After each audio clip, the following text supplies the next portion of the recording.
Good afternoon, everybody. Thank you for joining us today. We're just starting our live session, so we'll just wait a minute perhaps for some people to join.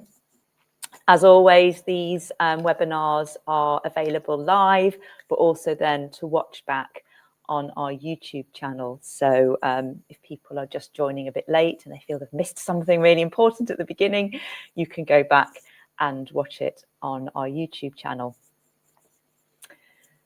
It's a very grey afternoon here, so whatever time of the year you're watching this, it's a grey autumnal day, and we're hoping to lighten your afternoon with some discussions around creative careers, what that means, what that looks like. I'm really delighted to be joined by Louise Gauvier and Lucy Marder from Artswork, and then Megan Seisted, who is going to talk us through a little bit about how it is to move into a journey of creative careers, what that looks like, and really always lovely to hear from somebody who's actually experienced what we're talking about. So thank you so much. I'm Esther Chesterman. I'm the Chief Executive of the National Extension College, and really throughout the session I'll be explaining a little bit more about what we do and how we support people who are looking to move into a specific career or change careers. I'm going to hand over to Louise first, just so Louise can tell us a little bit more about herself and maybe the organisation. And then Louise, if you can pass to Lucy, and then Lucy pass to Megan, and then we all know who each other is. Thank you, Louise. Yeah, wonderful. Hello, everyone. Great to be here. So yes, I'm Louise Gauvier. I'm the Chief Exec of Artswork. We're a charity that's been going for a bit more than 35 years. We enable young people to make change through creativity. So sometimes that's in their communities through doing big creative projects that will make a difference. Sometimes that's through getting into the workplace and bringing all of their creativity and often using that within a creative career. And sometimes that's about taking quite creative approaches to learning for all of our CPD. And just a note about where I've come from, my very first job in the arts was actually on a non-traditional kind of work-based training route. If anyone remembers youth training schemes, that was my very first job in the arts. So I'm a huge advocate for having lots of different ways into any kind of career, but especially a creative one. I'll hand over to Lucy now. Hi, I'm Lucy Marder. I'm Head of Business Development for Artswork, and my route was very different. I was originally a museum curator, and I found that the formal training for being a museum curator didn't give me nearly as much of use as the work that I did waiting on or selling shoes on a Saturday. I learned so much more that was transferable from some of those jobs than I did from some aspects of my formal academic training. So it's, from that experience, I've found that since then, as a lifelong learner, that I try and learn from everything that I do. And there's so much to transfer working in the arts and outside of the arts, and the extent to which those transferable skills work across so many sectors, and the creativity feeds in so many different ways. And I'll hand over to Megan. Hi, I'm Megan Seisted, and I'm the Creative Projects Manager at Ventnor Exchange, which is an arts organisation on the Isle of Wight. I started in my role as an apprentice on a level 3 events assistant apprenticeship with Artswork as my training provider. So yeah, just here to talk a little bit more about that experience today. Thank you all so much. That's wonderful. So why are we talking about creative careers? What does that actually mean? So our title is Roots into Arts and Creative Careers Across Sectors. And Louise, you spoke a little bit there regarding how this isn't just around art. There's so much more that we want to explore in our session today. And I know from the bookings, we've got a really diverse audience with us, so thank you. Careers advisors, educators, community providers, and then lots of you who are supporting young people with their decision making around how they can move forward with their career choices.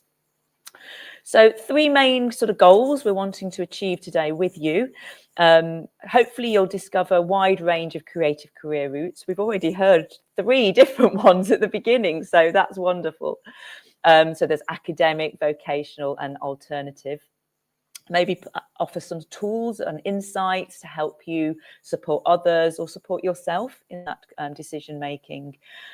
And then these real life stories, which that sort of authentic aspect really helps you see yourself. Okay, somebody else can do this and somebody else can follow a different path, then maybe that's for me. And what we're wanting to do is align really with the current government's focus, which is very much on vocational opportunity and access. And it was actually in London when Lucy and I met at Association for Arts History event, when we bumped into each other with a glass of champagne in our hand and had a really lovely chat about how we could sort of develop and amplify the arts across all sectors. So that was really wonderful that we've now got to this event. The big picture, arts is a really huge aspect of our economy. It contributes over 125 billion annually to the economy. So more than aerospace, automotive, all those ones that you hear about in the news and those sectors that you hear that are really sort of progressing and developing. The arts is so strong. And creativity goes much more beyond those sort of headline sectors. It's one of the top 3 skills identified by employers globally, and that was in a World Economic Forum research survey that happened in 2024. So being creative, it's not just around artistic skills, it's about a mindset and a way of looking at the world and a way of adapting your skills in the current landscape of employability. And if you think about, there's this word that we talk about all the time at the moment, AI. Obviously, there's lots of discussion around what AI means for us as individuals and as what it means for our economy and what it means for those who are exploring and looking to move into jobs and the workplace. And creative thinking is becoming more and more important. How does AI do what it does? Well, it needs somebody to put in a prompt, to think laterally, to think brainstorm and think sort of very sort of widely around the questions we want to interrogate. So it's really important to have that creative mindset. So one of the things we want to discuss, which I'm going to pick up with Louise in a minute, is how can we reframe how we talk about arts careers. And that's going to be something that we'll discuss. We've got the curriculum assessment review coming out very soon, and we've had the skills white paper as well, which came out and was launched last week. So these types of questions are top of mind for those policymakers and those then who have to implement policy into what actually happens on the ground practically for students. So it's really very vital, pivotal moment now where we can talk about what arts means for career progression. So that set a bit of the context, and I think we'll explore some of those themes further. Louise, lovely to have you with us, and thank you for sharing your career progression. One of the first things I thought we'd talk about, if it's okay with you, is really the qualifications you need for a creative career. You said yourself, you moved through a different path. Do I need a degree if I'm looking to move into a creative or arts career? What sort of routes are available? I think people absolutely don't need degrees, particularly with this area of work. Degrees are still valued by many employers, and there are lots of good reasons to do them. But of course, the one thing that they don't guarantee always is work readiness or access to those kind of creative roles. So I think perhaps more than ever, and particularly in this part of the work world, alternative routes like work-based learning are really gaining traction and offer a lot of that practical experience that employers increasingly value. And we certainly find at Artswork that even graduates often do lack the kind of hands-on experience that they need to access starter roles. And part of this is about the fact that the employers that you find in this sector are often quite small. They're small to medium enterprises. They don't have loads of money. They have amazing, interesting things that they need doing, and they want good people. But often when they've got some money for a role, they need someone that can kind of hit the ground running, or at least they can do a certain amount of support, but they need people with practical skills. So actually, one of the really great things about alternative routes into work and work-based approaches is that they absolutely offer people, young people, who then have developed some of those skills that they might be able to take into a workplace and be kind of ready to go. And we find with our breakthrough program, this is one of Artswork's programs, which we've kind of developed out of working in this area for a while. These are starter jobs, so they are paid, and the young people get paid. We help with some of the wage cost, but what they do is this brilliant thing. They open up a world where young people are really gaining practical skills, but at the same time, they are bringing something very valuable to each of the organisations they work in. So not just the fact that they're doing whatever job it is they're being employed to do, but they bring youth voice, they bring their perspective, and we work with them and mentor them, particularly to find ways to offer that productively. So I think there are more and more ways that a degree is great, lots of reasons to do it, but there are lots of other options like apprenticeships, like youth-led work, where people can gain skills and bring something additional. Thank you, Louise. When I read about the Artworks breakthrough program, I thought that sounded fantastic. What an opportunity, and really showing value for the young person into the organisation and the value the organisation is giving. So that real synergy between the two is lovely. At the National Extension College, we're an online distance learning provider. We have a wide range of students, non-traditional learners is a title that's often given to them. So these could be young home educated students or adults looking to go back into the workplace or change careers. What sort of support do you feel is there good support for students that are non-traditional? And is there something that we could signpost people to or discuss that would actually help them move into a career when they're coming from a slightly different background? I think this is, it's brilliant that you do what you do, and there's a great need for that. I think there's more that we can do. There is great practice out there, and we can amplify that in different ways. So for me, one of the really key things is to have taster sessions and trial opportunities to help learners understand what kind of creative careers actually involve, and to build their confidence, and sometimes to overcome their assumptions that this isn't for me, because actually creative careers often are exactly the sort of thing that may be for somebody that's in a different alternative learning provision, and that may not have been quite so suitable for them in the formal academic world. So these really are for them, but they often think, oh, it's about being a singer or a dancer, and that's not for me. And they don't understand there's loads of other things, and which are actually really well paid and solid, secure careers. So I think tasters and trial sessions are an important thing.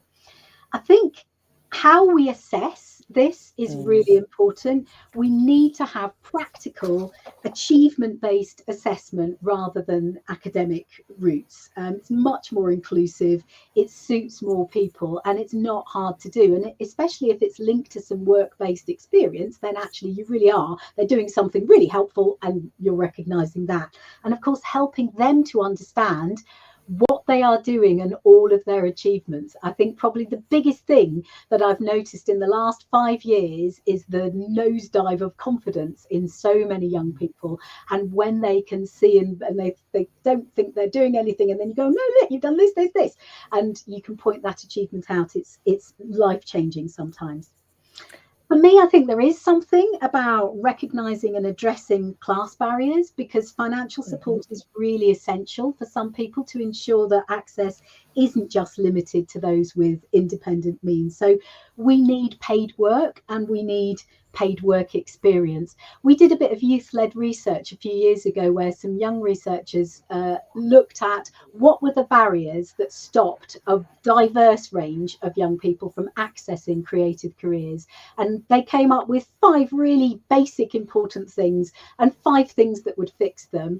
And I'll tell you, the top 2 were, number 1, lack of awareness in the first place that these things are there, but number 2, a lack of ability to access because they need to earn money and can't just go off and do volunteering or unpaid internships. So that's a really important thing. I think the other thing that I would really highlight is that we need to acknowledge, and I think people are getting a lot better at this, but the needs of different types of learner, neurodivergent learners who have lots of opportunity actually to do really well in their creative careers, but may need a bit of support or some adjustments made to enable them to understand the pathways. They may not have clear entry points, and there's some signposting and support that can really help those young people. And then I think my last point would just be something you touched on, and I was really glad you said it in the introduction, that actually creative roles exist way beyond the classic creative industries. And I guess there's two things of that. One is just the creative thinking, which is so important. But actually, there are properly creative roles. B&Q have content creators. They are creating social media in a really creative way to sell their products. And all companies kind of have that to some extent. So actually, we need to be thinking more broadly about where a young person could find a creative niche within a not traditionally creative organisation. Brilliant. Thank you very much, Louise. And I'm intrigued with your comment regarding paid internships, because obviously there are these barriers. You've noted some there. Financial is quite a huge one, actually, and we come across that a lot with a lot of our learners and young people. I know that Artswork has been doing a lot also around, you talked about awareness and representation. Sometimes it's really seeing someone like you, isn't it? That's really important as well, because sometimes that can be a sort of perceived barrier by the young person. Well, this is not for me. You've mentioned that a few times. And I know with the changes from a qualification perspective to T levels, and now we're hearing V levels coming through to change how BTECs are presented. There's probably going to be a bit of confusion, I think, with a lot of people around where the qualifications sit within pathways, how that works. What about mentoring and support? What sort of things are out there for students to try and understand this quite shifting landscape, I think, isn't it?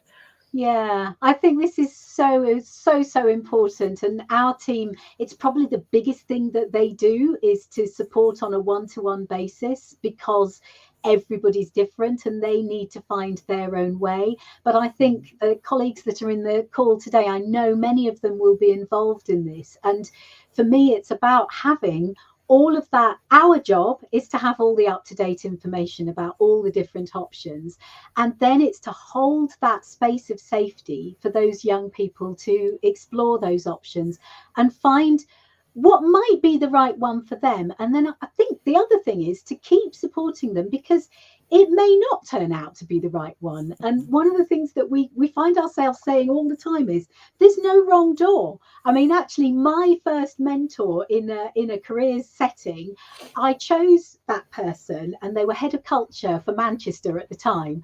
And I chose them because I thought they'd had this massively strategic pathway through their career. And when I spoke to them about it, what they went was, no, do you know what? I just kind of showed up and was me. And then this opportunity came, and then this one. And I did choose them, and that was strategic, but all my assumptions about that were kind of turned on their head. And what they helped me to understand was that you can go through a door and sometimes it turns out not to be what you thought, and it's not the end of the world. So actually, if we can mentor and support young people now, not just to know the different options, but to go for some, to make a choice, and then to understand that if that turns out not to be the right thing, it'll be all right. There'll be something else and it will work out. And your job is to go on the journey with purpose and energy, and to be responsive to what comes up. And if you're doing that, then you're doing your job right. I think you've just put in a fantastic call for lifelong mentors. That should be, we should all be able to access that, shouldn't we? Wouldn't that be wonderful? And I know, absolutely. And I know organisations like Artswork do try to, do as much as you can to go on that journey with people you started out with. But gosh, I think that would be quite, that transition from work to career to qualifications, then back into work. You just need somebody by your side sometimes, don't you? Just to give you that little confidence. Thank you for that. So obviously organisations, so we're a not-for-profit. We tend to specialise in online distance learning in GCSEs and A-levels.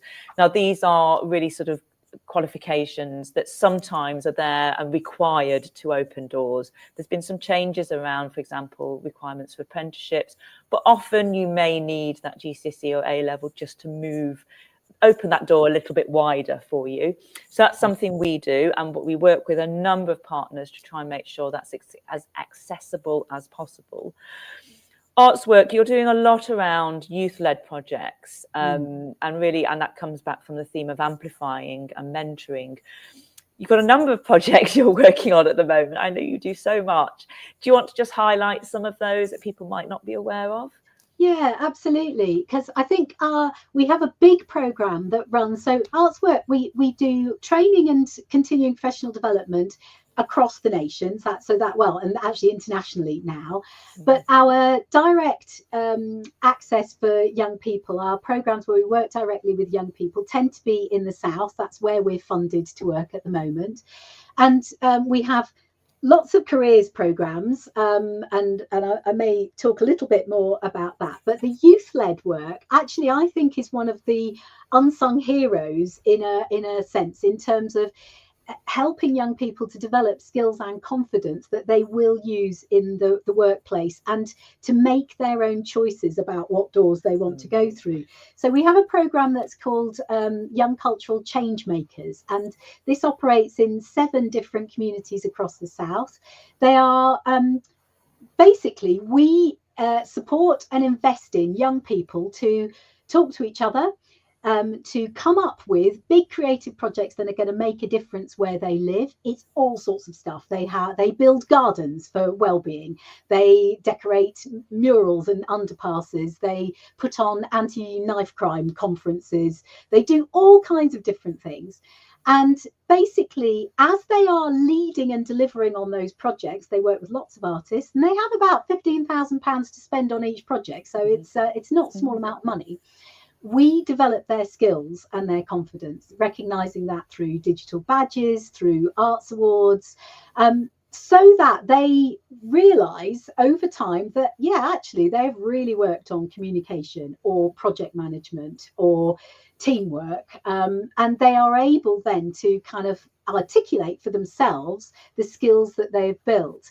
And then we really try to build a network of those young people afterwards, and some of them come back and do different things with us. But again, it's that connecting them up as a cohort, so that they are in little place-based cohorts, but also bigger cohorts, so that they can support each other as they go forwards and decide, what do I want to do with my life, with my voice? I think there are lots of different ways that we can support young people, and the peer-led, peer-to-peer support is quite a big part of that. Good. I think we have to be as flexible as possible as we do this, and offer different things, but also to offer inspiration. So we love to bring different guest speakers in to show and introduce those young people to different artists and different things that they would never have thought of, because it actually, you only know what you know, and when somebody shows you a whole different possibility, that might spark things for them too. That's wonderful. Thank you so much. And I really like that whole aspect of peer-led support, really important. And then it's obviously giving autonomy and agency to the people you're working with, which is really vital. And that in itself helps develop the confidence of the young people you're working with. And I know you do quite a lot of cross-sector partnerships as well, which is wonderful. We've got on the call some school advisors, workplace advisors, and some from the community. What role do they play in really support? We've talked about mentoring, but what role do they play in supporting young people or adults returning to the workforce to really understand what is available for them? I think a huge role, and I think they play a brilliant role. And also, I'd like to kind of advocate for understanding what is there within the creative industries and really advocating for that it is more than being a singer or a dancer, that there are really solid career options there that will make you money and not be very, you won't work half the year. We run a primary school program to kind of get in at the beginning in year 5 to work with parents and teachers and children, where we support them with learning packages, and then they take a week off curriculum to set up a creative company and create a creative product, and they understand that there are accountants and marketeers and all these different roles in it. I just think that the options, so awareness of the options out there, and then just keeping on putting those in there as well as some of the more traditional routes. If we can do more of that, that's going to make a massive difference, I think. Thank you very much. And obviously contacting Artswork will be a great first step, I think, wouldn't it? Because you have so many resources and signposts, and your website's amazing. So there's lots for somebody to really sort of dig away and get involved in there. I spoke at the beginning when we were doing the introduction, Louise, around the current government potential advocacy for the role of art in our economy.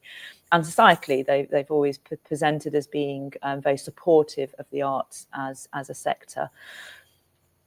Are we there yet, though, or is there more to do? I think sometimes what's said and what's practically put in place on the ground, there may be a little bit of a tension between that, particularly when a government, obviously, there's been a sense of a lack of funds to support particular initiatives. Anything Artswork has a sort of stance on that, or anything you'd like to share around where you feel we are going with where the arts sits within our society? Absolutely. I mean, for me, this is about shifting our perception so that we stop seeing the arts as a nice to have, or even something that is crucial for well-being, which it is. But in fact, look at the world around us. If we do not raise a generation, and indeed us adults, of creative thinkers, how on earth are we going to respond to the many, many challenges that we face in the world? So I think we need to shift to recognizing creativity as a core capability that we all need. There's plenty of research to back up that actually, if we all do creative activity on a regular basis, it increases your cognitive ability by 17% across all the other things: science, technology, engineering, maths, everything. But I think we need to move from this idea that it's a nice to have or a pleasant pastime or even just something that makes us feel good, to being the thing that will make us the innovative industries and innovative society that will actually be fit for purpose in the future. So that's the thing that I would really want us all to push for, because that's real. You speak so passionately about it. I think we could talk for a long time about, because it speaks to me as well and where my heart is. So and there's the evidence that 17%. That's not a small percentage. No. That's really powerful. So thank you so much. If there are any questions, please tap them in the chat box. That would be wonderful. Thank you. That's very sweet of you to say. Thank you very much. We seem to be hitting the right notes, Louise. That's good. Thank you, Sally. So if there's anything else you want to say, please do pop some questions in and we'll have a Q&A at the end. Louise, I'm going to have to say goodbye to you for a minute. And we're going to hear an authentic case study, which is Lucy and Megan. So I'm going to bring Lucy and Megan in now. You met them at the beginning of the session. Megan's been really, really generous with her time and is going to talk through with Lucy around her path to her career. So hi, Megan. Hi, Lucy. I'm going to hand over to you now. I'm looking forward to hearing more from you. Super. Well, I'm just delighted to have this opportunity to talk with Megan Stysted. I first met Megan 5 years ago as an Artswork Level 3 Events Assistant Apprentice. Artswork had collaborated with the Isle of Wight Cultural Education Partnership to shape a role spanning 2 really exciting Isle of Wight cultural organisations, Ventnor Exchange and Key Arts, and Megan successfully applied for that apprenticeship. And I happened to be giving a talk at Key Arts, and Megan sorted out my AV with such efficiency and professionalism. I didn't realise that was the apprentice that was working there. I was just incredibly impressed, and have been just delighted to see this career journey go on, because after her apprenticeship, Megan stayed on at Ventnor Exchange team, initially as assistant producer, but now is creative events project manager. And Megan leads on Brave Island, which is an amazing programme set up by Ventnor Exchange. It supports young islanders to develop a career in the creative industries, and it's led by somebody truly inspirational who's had that journey themselves. So welcome, Megan. Hi. Thank you. Hello. The exchange, aren't you? And it sounds like there's plenty going on there. So first question, tell us, Megan, what did you get out of that work-based learning route that a more academic career route might not have given you? Yeah, I mean, ultimately it gave me a job that I love. So the work-based career route gave me the opportunity to learn in a way which really suited me. I'm a very practical learner, so it meant that I could learn the skills that I needed for a new job whilst putting them to use at the same time. And this was really important for me because I found the way that you learn in the school system sort of a bit challenging. I didn't get the best results in my exams. And I think this probably would have continued if I'd carried on to follow a more sort of academic career route and gone on to university. So by starting my apprenticeship after sixth form, it allowed me to continue with my education and gain qualifications at a higher level than my GCSEs. This is something that I didn't sort of achieve in like a formal education setting. So the apprenticeship allowed me to join a supportive workplace where it was clear that I was there to learn and receive training. Everyone understood that I wasn't there meant to know everything from the get-go. It meant that I always felt comfortable to sort of ask any questions that I had, ask for support when it was needed, so that I could really learn the skills that I needed for my job, basically. So yeah, I found the model of the work-based learning really worked for me, being able to learn on the job, practical, hands-on approach. It suited me much better than the academic learning that I'd experienced previously in school and in college, which was mostly the sort of independent learning, listening, writing. So yeah, it was really useful to always have someone there for support and supervision when I first started, and then being able to sort of work more independently as I progressed through the apprenticeship and sort of learn more skills. So yeah, the work-based learning route basically meant that I've been able to work in a job and be paid for a job that I love since I was 18 when I started, progressing through sort of different roles as I gain more experience. I think the difference for me between me and some of my friends that maybe went to university and followed more sort of academic routes, they're sort of only just starting to find jobs that relate to their degrees a few years on after that process, and are sort of just starting out into entry-level positions now. Whereas I've sort of been on that journey over the last sort of five or 6 years. I think overall, yeah, it's taught me the skills, the sort of characteristics and the knowledge needed to feel confident in my work. And it's opened up a lot of opportunities, something that I personally don't think would have been possible for me had I followed a more academic route. Awesome. And I mean, I've seen you demonstrating that confidence kind of all over the shop when I'm over on the Isle of Wight. Now, your apprenticeship was unusual because you were across 2 employer organisations with Artswork supporting you. So, what were the benefits of that 2-site arrangement, and were there any downsides? Yeah, I think the benefits of working across the 2 organisations for me was that I got a really wide range of experience. So both the organisations did different things, they had different structures.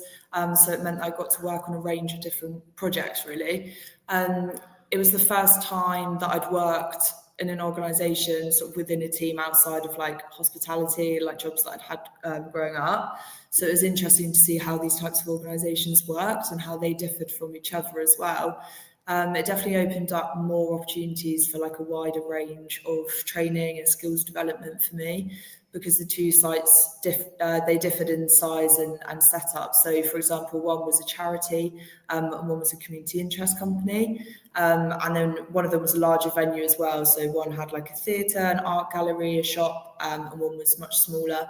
It sort of hosted pop-up theatre shows and an arts festival as well. So it meant that I learned how to work along lots of different types of skills and projects and stuff, but also alongside different types of people in a professional setting as well, which I think is really important.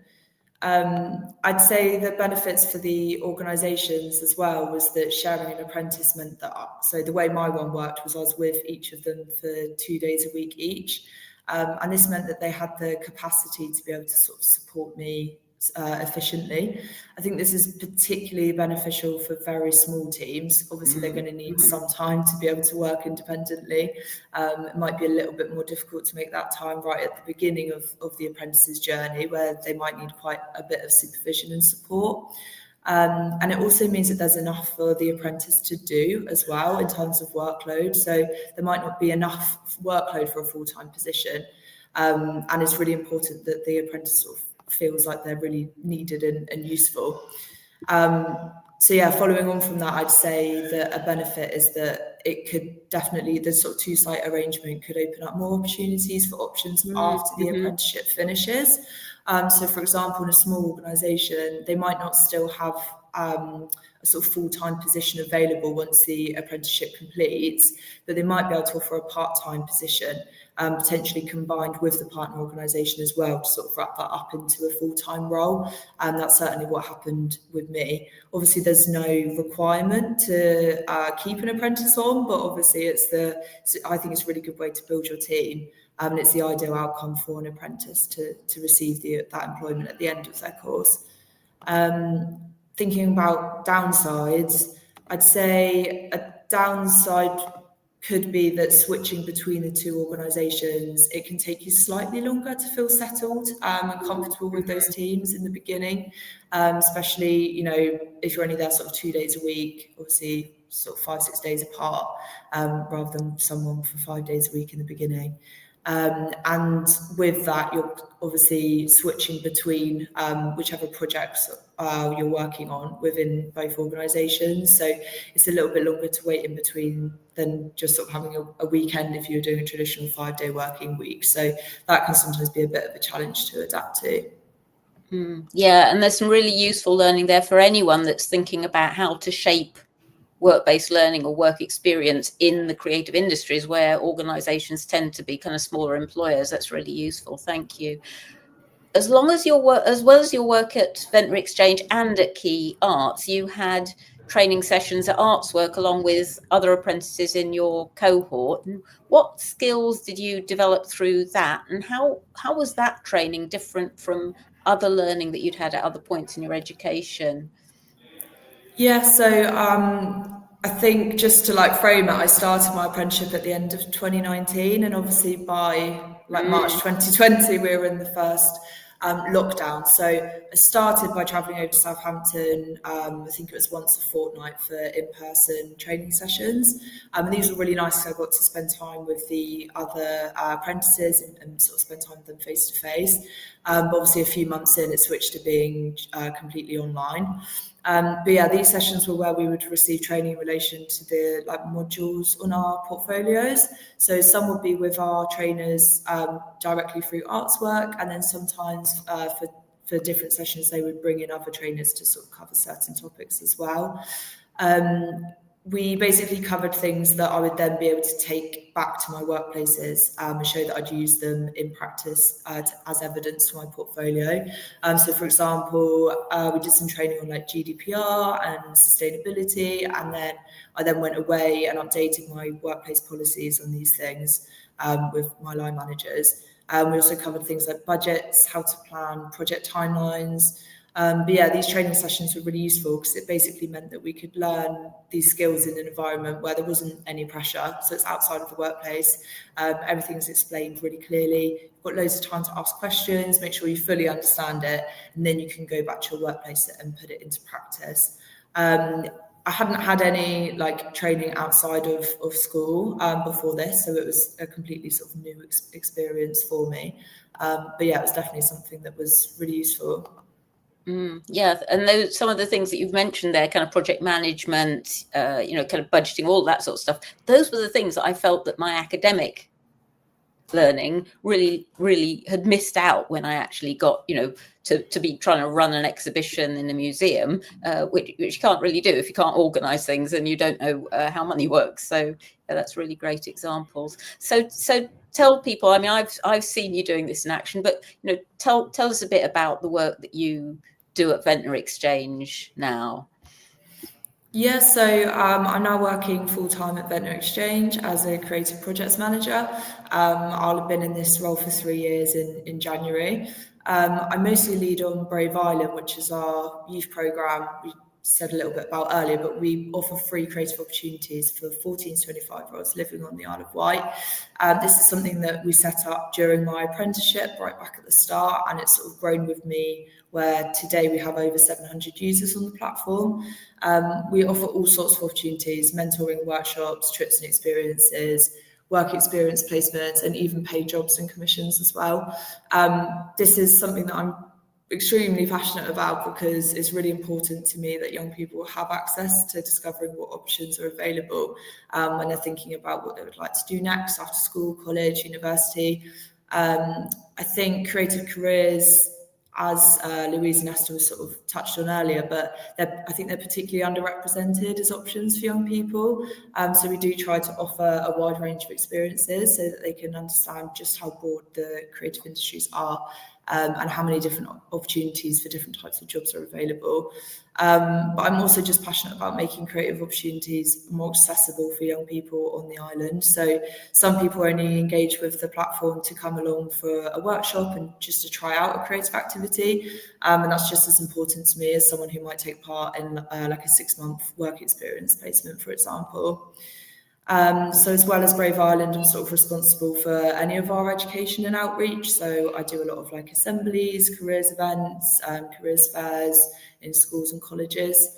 And then we also, after I completed my apprenticeship and sort of settled into a new role, we took on another apprentice who'd finished their apprenticeship last year, and they now work with us part-time. So this was another shared apprenticeship with another organisation on the island called New Carnival. So I supported them through their apprenticeship. So it was useful to have someone that had sort of been through that process themselves. Again, a bit of that sort of peer learning, peer mentoring. So I was able to sort of understand the process and share my learning with them. And we now work together on the Brave Island programme. I do lots of things really. We also produce the Ventnor Fringe Festival. So this is an arts festival taking place across the town for 10 days in July. I work as an area manager for that event. So look after all of the town venues, all of the artists within the town. So programming the festival and then being the artist's main point of contact. And then also supporting on our new capital projects as well. But yeah, we're a really small team, so we pretty much all have a role in all the different projects that we work on, but we do try to split things out between us. That's just amazing. And you've got huge insight, Megan, into the topic that we're here to discuss this afternoon. You've got your own experiences, and there are also so many young people that you've helped through Brave Island. So what would be your kind of top recommendation for government decision makers or educators who want to open the doors to meaningful careers for young people? Yeah, I think my recommendations for government decision makers would probably be to streamline the further education offer. I think there's so many different options now, and they also change quite a lot. There's always new ones being introduced and old ones being taken out of the system. I think quite a lot of employers probably struggle to understand what they all are, what level of education they are, what kind of training that they entail. I think there's no real reason why vocational qualifications should be weighted any less against academic ones, particularly in the creative industries, but it can be made to feel that way when you're choosing your pathway. I also think the sort of perceived difference between them would maybe lessen if employers really understood the vocational options in the same way that they understand what A-levels are or what degrees are. When I was in school in sixth form, we were very much pushed towards university as the only option. I did apply for a degree in live events production, even though I knew I didn't want to go to university, but it was sort of the only option I thought there was. But luckily I deferred for a year, and in that time my apprenticeship came up, which was definitely the best option for me.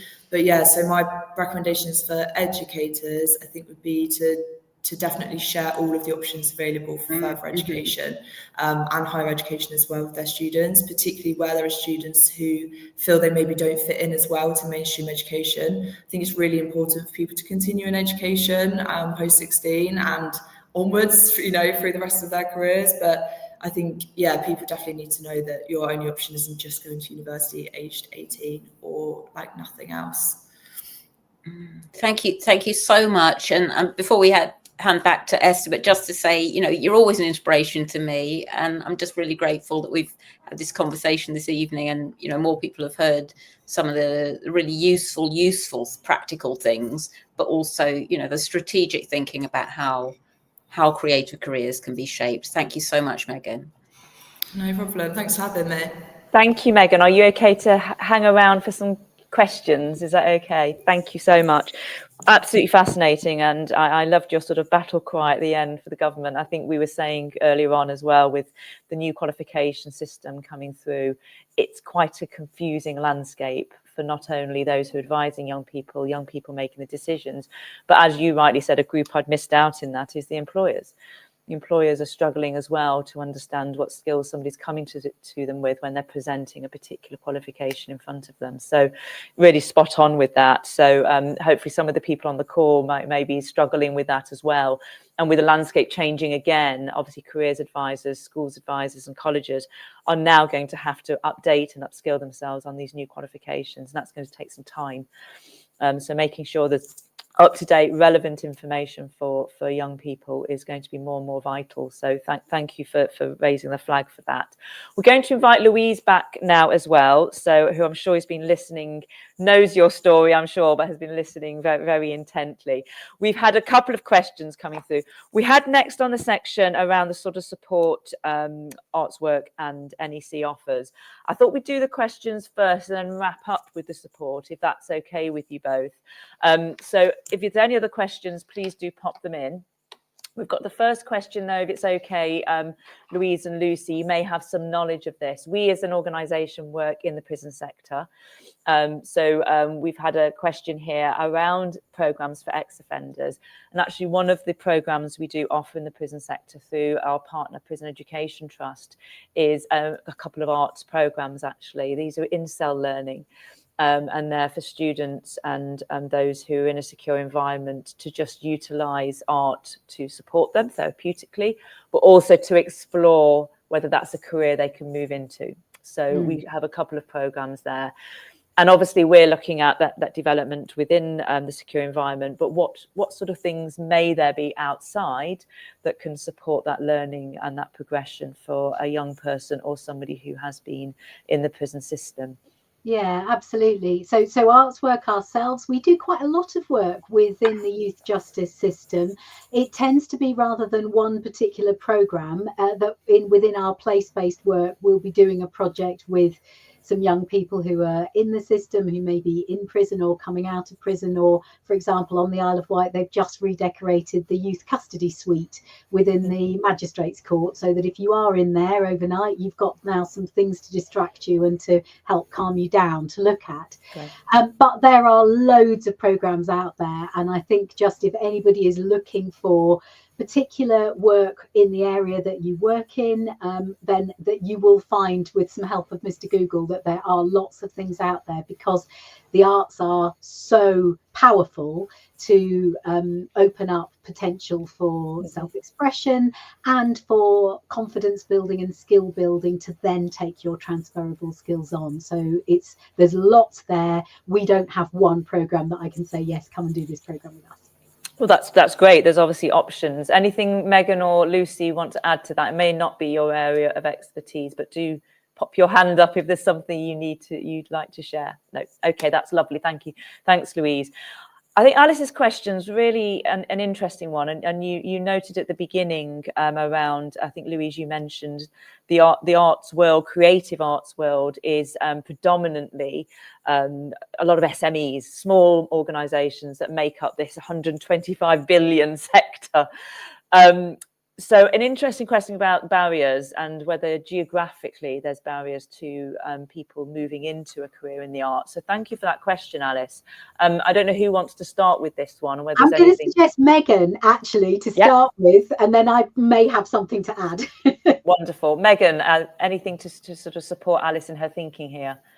Yeah, I'd say absolutely. I live on the Isle of Wight, and I've worked across a couple of different creative organisations here in my role. There's a whole host of different arts organisations here, loads of different creative freelancers as well.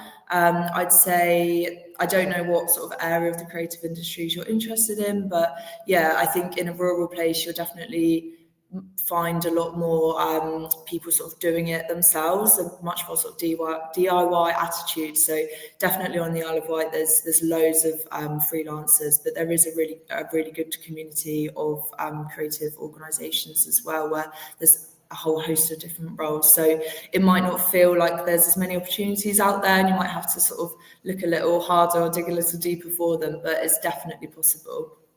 Thank you, Megan. I like the word community there, because I know it's a sector that just sort of really surrounds each other with a lot of support. So there's that aspect, how to tap into your local rural community would be great. Lucy, anything you want to add there? I think Louise had something to say as well.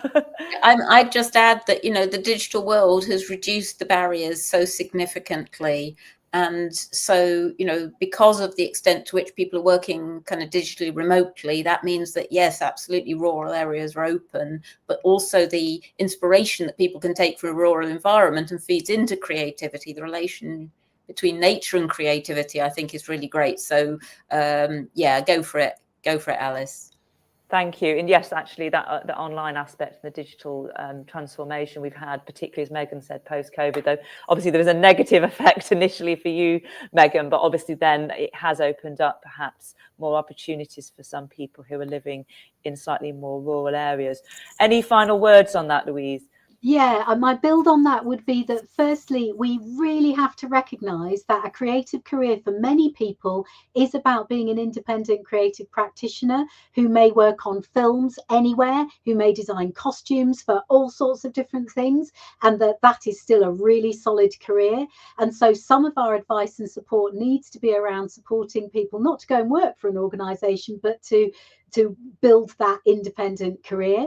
And then I think the other thing is just that awareness. So when we do careers taster sessions, for example, on the Isle of Wight, all of the speakers, you might have 10 or 12 people talking about their creative careers, all of whom live and work on the Isle of Wight. And the students in the schools are just like, no way, you can't do this on the Isle of Wight. They're like, yep, we absolutely can. And it's that, so it's the awareness and building all the skills that are needed, and that it's not necessarily about a job. And those jobs are not only in the cities, they're all around you, and you can make your own. Thank you. So replicating what's happening in the Isle of Wight and then transferring it, and it will be happening in other areas as well, won't it? Thank you for that. I don't know your name, but I'm going to say Ludo. Great question, and actually you just sort of touching on that actually. So it may be something that one or two of you can talk about.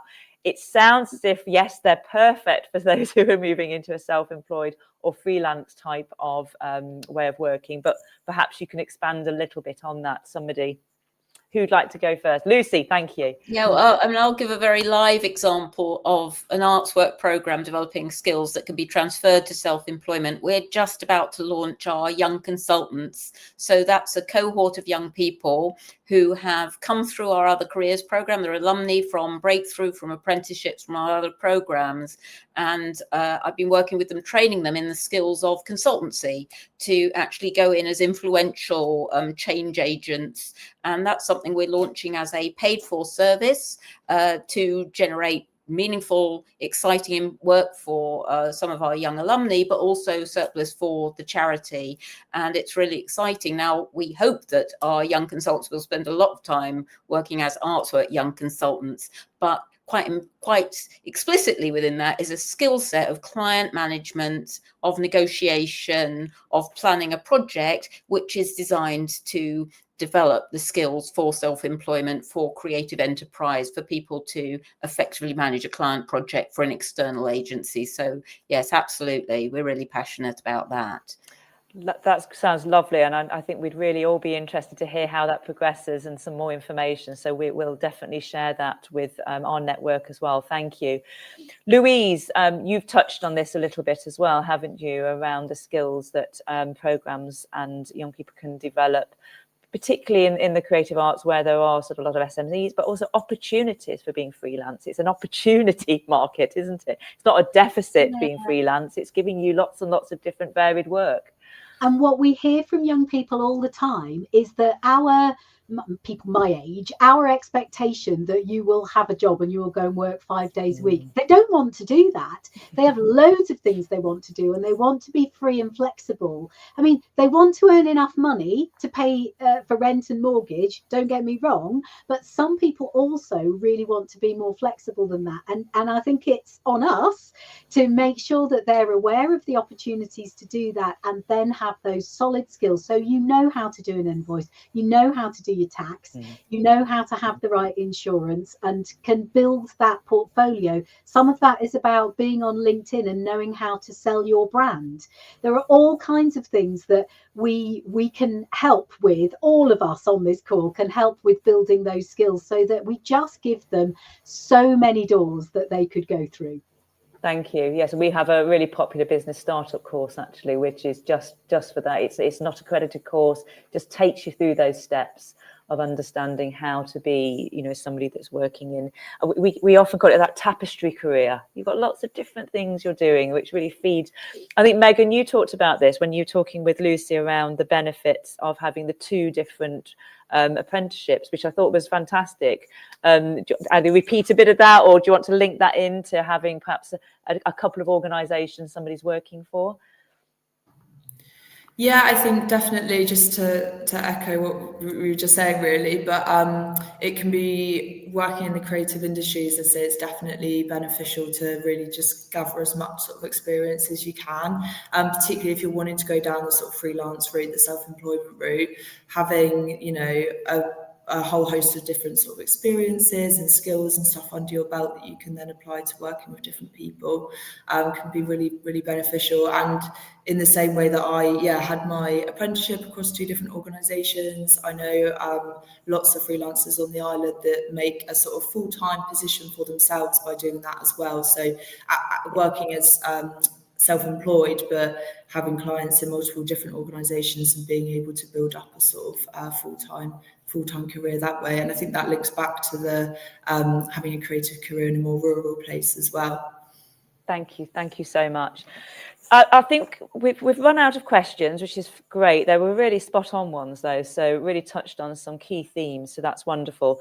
And I think we've nearly run out of time, so that's I thought we'd sort of be finishing earlier than an hour, but gosh, we've got so much to talk about. I'd really like to thank you, Louise, Lucy and Megan, for just shining a light on such an interesting and really vital topic. Any final words from any of you that you would like to say before we say goodbye to everybody? I think just thank you for your attention and your questions, and take that expanded sense perhaps of the possibilities out there to the young people that you're working with, because there's so much potential in this area of our careers, and we still just find that people need to know about it and need a bit of a boost and some confidence to start plotting their way through it. So thank you for all the work you all do. Thank you so much. And this will be available as a resource. So as soon as the live session finishes, it will be available on the NEC YouTube channel, which we will also share with Lucy, Louise and Megan. So you'll have the link that you can then share with people. You can freely pass that link on to anyone. So if it's a career session you're wanting to lead, this would really form a fantastic part of that, because we've covered a wide range of topics.